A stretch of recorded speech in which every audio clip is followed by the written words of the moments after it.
52 teams of 8 antique rival wisdoms compete to do the future a favor and guide a life at stop2think.com.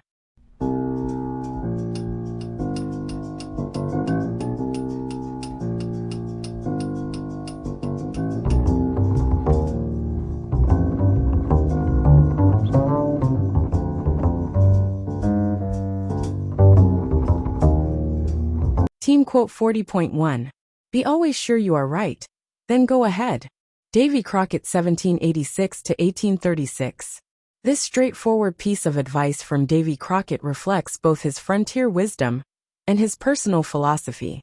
Coming from someone who served as a congressman and died fighting at the Alamo, it combines careful consideration with decisive action. The quote is interesting in how it balances two crucial elements of decision-making. The first part, be always sure you are right, calls for careful deliberation, fact-checking, and moral certainty. It's about doing your homework and establishing firm ground for your actions. The second part, then go ahead, emphasizes the importance of taking action once that certainty is achieved. What makes this insight particularly valuable is how it addresses a common human tendency to either act too hastily without proper consideration, or to become paralyzed by endless deliberation. Crockett suggests there's a sweet spot, thorough consideration followed by committed action. The quote also reveals something about Crockett's character. While often remembered for his boldness and frontier adventures, this advice shows his thoughtful side, suggesting that his own actions were guided by careful consideration rather than mere impulse. This wisdom remains remarkably relevant today, when we often face pressure to make quick decisions, while also having access to overwhelming amounts of information to consider. Team quote 40.2. Know or listen to those who know. Baltasar Gracian 1601 to 1658. This concise wisdom from Gracian, the Spanish philosopher and Jesuit priest, presents a fundamentally practical approach to knowledge and learning. What makes it particularly astute is how it acknowledges two valid paths to wisdom: either possess knowledge directly, or have the humility to learn from those who do. The quote is elegant in its simplicity, yet contains a subtle critique of those who neither know nor listen, implying that the real failure isn't in lacking knowledge, but in refusing to learn from others who possess it. This reflects Gracian's broader philosophy about practical wisdom and effective living. What's especially striking is how this observation challenges the ego that often prevents learning. Rather than suggesting everyone must be an expert, Gracian proposes that listening to experts is equally valuable. This validates the role of both teachers and attentive students in the exchange of knowledge. The wisdom feels particularly relevant in our current era of information abundance, where the challenge isn't always finding knowledge, but rather discerning whose expertise to trust and having the humility to learn from them. It reminds us that wisdom often lies not in knowing everything ourselves, but in knowing how and when to learn from others. Team quote 40.3. Do every act of your life as if it were your last. Marcus Aurelius 121 AD 180 AD. This profound advice from Marcus Aurelius reflects his Stoic philosophy and his understanding of how contemplating mortality can enhance the quality of our actions. It's particularly meaningful coming from someone who was both Roman emperor and philosopher, combining practical leadership with deep reflection. The quote pushes us to consider how we would act if we knew each deed was our final statement to the world. Would we be more thoughtful, more deliberate, more ethical in our choices? Would we put more care and attention into our work, our relationships, our words? What makes this insight especially powerful is how it can elevate even mundane activities. By treating each act as potentially our last, we bring a level of consciousness and significance to everything we do. It's not about being morbid, but rather about using awareness of mortality to enhance how we live. This mindset also serves as an antidote to procrastination and half-hearted efforts. If we truly believed each action might be our last, we'd be less likely to postpone important words or deeds, or to perform them carelessly. The wisdom feels particularly relevant today, when distractions and multitasking often prevent us from giving our full attention and best effort to what we're doing in the present moment. Team quote 40.4. The more we study, the more we discover our ignorance. Percy Shelley 1792 to 1822. This humble observation from Shelley, one of the major English Romantic poets, captures a paradox of knowledge that many great thinkers have encountered. It's particularly meaningful coming from someone who was not only a poet, but also deeply interested in science, philosophy, and politics. The insight suggests that learning, rather than simply filling gaps in our knowledge, actually expands our awareness of how much we don't know. Each new piece of understanding reveals new questions, new complexities, and new areas of uncertainty. It's like climbing a mountain only to discover more peaks beyond. What makes this observation especially powerful is how it challenges the notion that education leads to certainty. Instead, Shelley suggests that true learning leads to a kind of enlightened humility. The more we know, the more we realize how much there is to know. This mirrors the Socratic paradox. I know that I know nothing. This wisdom feels particularly relevant in our current age of information explosion, where new discoveries and technologies constantly reveal more layers of complexity in our understanding of the universe, consciousness, society, and nearly every field of study. It's a reminder that intellectual humility, recognizing the vastness of what we don't know, is actually a sign of deep learning rather than a shortcoming. Team quote 40.5. The tongue like a sharp knife, kills without drawing blood.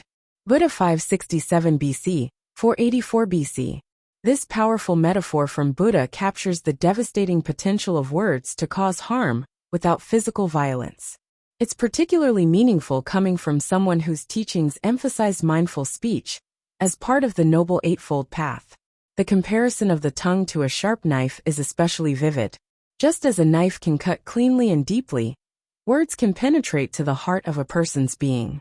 The second part, kills without drawing blood, emphasizes how verbal harm, while leaving no visible wounds, can be just as destructive as physical violence, perhaps even more so since the injuries are internal and often longer lasting. What makes this insight particularly profound is how it recognizes the dual nature of speech. Like a knife, the tongue can be used as either a tool or a weapon. This aligns with broader Buddhist teachings about the importance of right speech and the power of words to either heal or harm. The wisdom feels especially relevant today, when digital communication has amplified our ability to use words as weapons. Social media, email, and text messages can spread harmful words instantly and widely, making Buddha's warning about mindful speech more pertinent than ever. This observation serves as a reminder of our responsibility to use speech carefully and consciously, recognizing its power to impact others deeply even without physical contact. Team quote 40.6. Failure is impossible.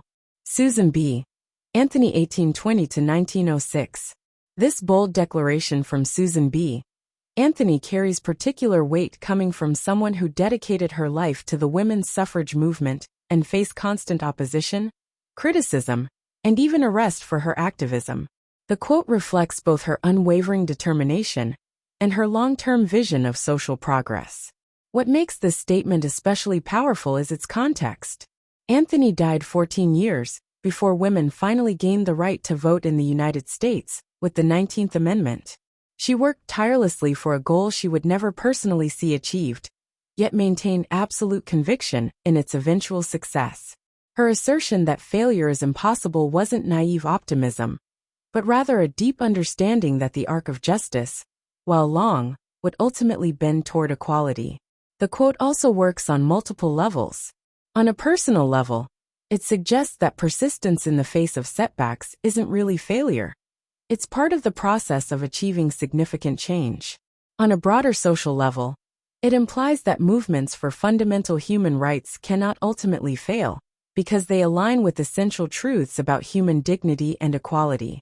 This perspective remains remarkably relevant today for anyone working toward long-term social change or facing seemingly insurmountable challenges. It reminds us that what might look like failure in the short term can be part of a longer journey toward inevitable success. Team quote 40.7. The surest test of discipline is its absence. Clara Barton 1821 to 1912.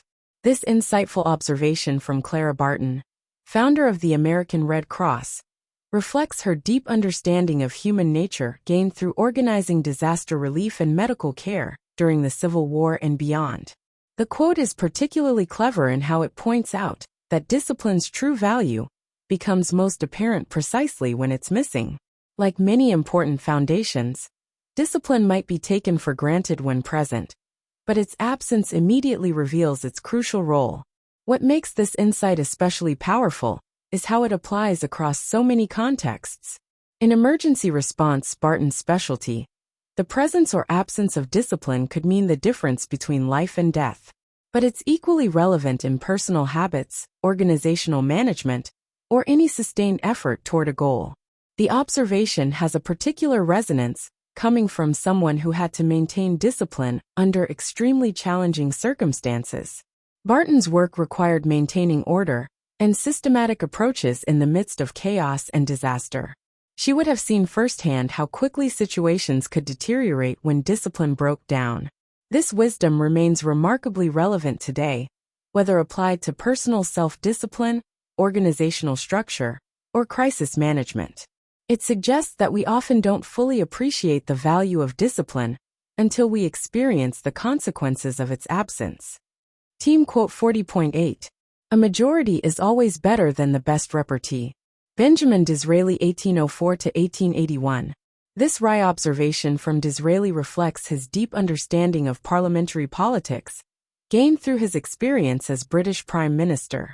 It's particularly ironic coming from someone famous for his witty retorts and verbal sparring in Parliament.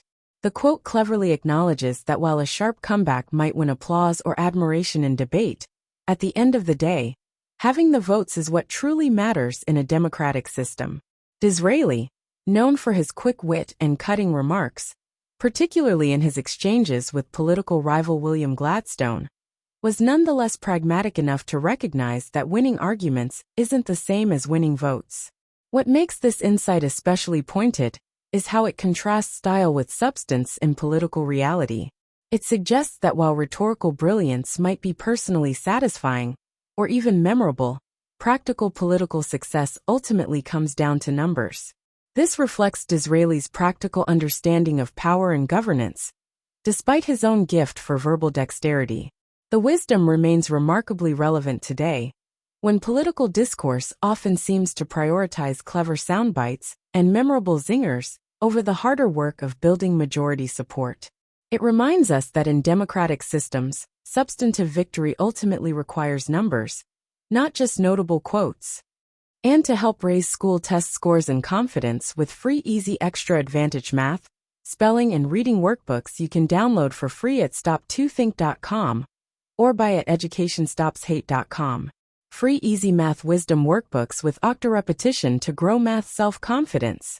You'll get plenty of repetitive practice of age ranges and averages of our 52 teams of 8 quote authors. Free easy alpha cipher-coded puzzles teach letters, numbers, and phrases using antique wisdoms that encourage and educate. Can you decode this cipher quote of encouragement using either our learning to spell or just for fun instructions? And since time is money, practice reading faster with 52 teams of antique rival wisdoms. We offer printed versions and timed videos with background music. Sign up for free weekly emails of 52 teams of antique rival wisdom workbooks with easy math, spelling, and reading practice. And if you'd like to get paid for sharing our wearable wisdoms, keep this in mind. Everyone I know wears a shirt, and most of us change them daily, so change your shirt and change the world.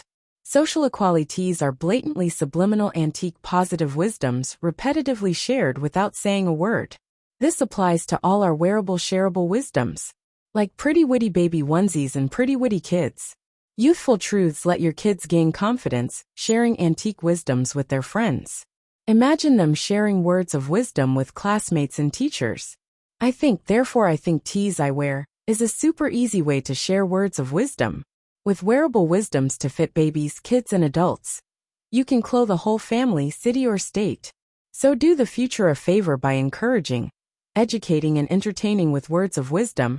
Make us all wiser and kinder. And for a downloadable PDF of these team quotes, join the 52 of 8 today.